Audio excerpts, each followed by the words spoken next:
পশ্চিমবঙ্গের উত্তর ২৪ পরগনা জেলার বারাসাতের কাছে ১২ নম্বর জাতীয় সড়কের পাশে আমডাঙ্গায় অবস্থিত আজকের ভিডিওর নিবেদন করুণাময়ী কালী মন্দির বা আমডাঙ্গা কালীবাড়ি।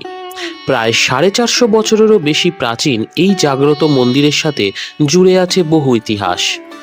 এই মন্দিরে আসতে হলে আপনাদের শিয়ালদা হাবড়া ট্রেন লাইনের স্টেশন বিরাতে নামতে হবে এবং সেইখান থেকে অটো করে চলে আসতে পারবেন এই মন্দিরে, অথবা বারাসাত থেকে যেই বাসগুলো ১২ নম্বর জাতীয় সড়ক হয়ে জাগুলি বা নৈহাটি যায়, যেমন ৮৭, ৮৭A, ৮৮, এই বাসগুলো করে পৌঁছে যেতে পারবেন এই মন্দিরে।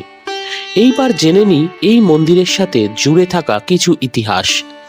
আকবরের সেনাপতি মান সিং যশোর জয়ের পরে যশোরেশ্বরী মা কালীর মূর্তি রাজস্থান নিয়ে যান। তারপর তিনি স্বপ্নাদেশ পেয়ে রামানন্দগিরি গোস্বামী নামে এক সেবায়েতের তত্ত্বাবধানে আমডাঙ্গার এই স্থানে কালী মূর্তিটি স্থাপন করেন। এই রামানন্দ গোস্বামীর নাম অনুসারে এই জায়গার নাম ছিল রামডাঙ্গা। পরে তার লোকমুখে বিকৃত হতে হতে আমডাঙ্গায় পরিণত হয়েছে।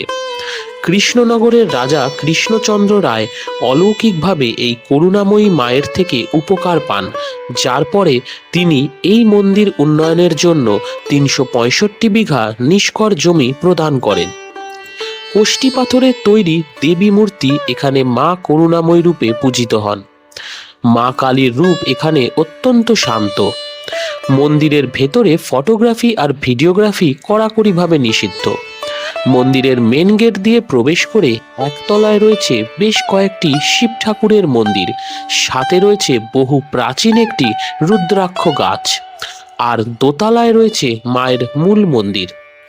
মন্দির দর্শনের সময় হলো সকাল ৭টা থেকে দুপুর ১টা আর বিকেল ৪টে থেকে রাত ৯টা। এছাড়াও ভোগ প্রসাদের ব্যবস্থাও আছে, যার মূল্য ৮০ টাকা। পৌষ মাসে এই মন্দির প্রাঙ্গণে বিশাল বড় মেলা বসে। এছাড়া বিশেষ তিথিতে এবং কালী পুজোর দিন এই মন্দিরে বহু মানুষের সমাগম হয়। এই মন্দির প্রাঙ্গণেই রয়েছে মা মনসার বেদী এবং রয়েছে ব্রজমোহন ধাম, যার ভিডিও আপনারা এখন দেখছেন।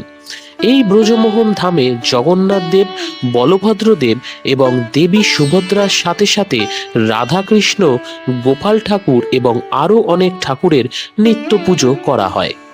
আজকের ভিডিওটি এই পর্যন্তই। ফিরব বুধবার ঠিক রাত ৮টায় আবারও একটি ভিডিও নিয়ে।